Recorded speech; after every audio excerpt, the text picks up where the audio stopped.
ឲ្យតែភ្លៀងខ្លាំងហូរស្រក់តែភ្នែកបងស្រក់ប្រនឹងភ្លៀងពយំស្ទុំពេងអងអូមេជួយប្រាប់នាងផងថាខ្ញុំកំពុងនឹកនួនល្អចង់ត្រូវគ្នាដូចតាមវិញនឹង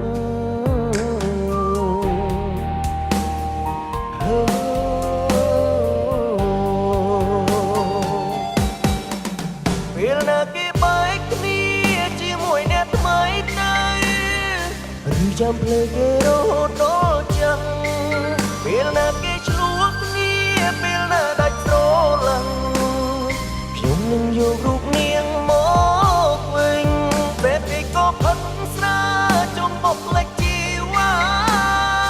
ស្រាទីញយបងនឹកអូនលឿងបែបរឿងចាពួកយើងបងជាអ្នកផ្ដើមតែមិនចេះថ្នមថែនួនល្អ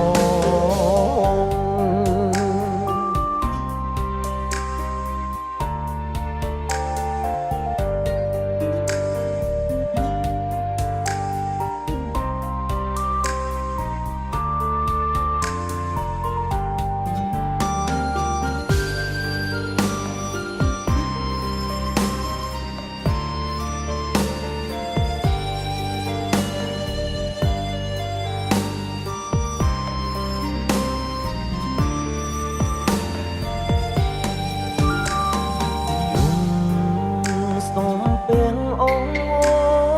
មេជួយប្រាប់នាងផងថាខ្ញុំកំពុងនឹកនួនល្អចង់ត្រូវគ្នាដូចដើមវិញនឹង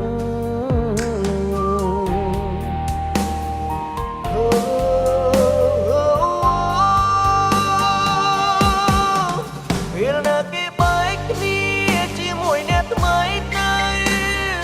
ឬចាំភ្លើគេរហូតដល់ចឹងពេលណាគេឆ្លោះគ្នាពេលណាដាច់ស្រឡាញ់ខ្ញុំនឹងយករូបនាងមកវិញពេលពេកក៏ផឹកស្រាចង់បបផ្លេចជីវ៉ាស្រាទីញយបងនឹកអូនលឿងបែ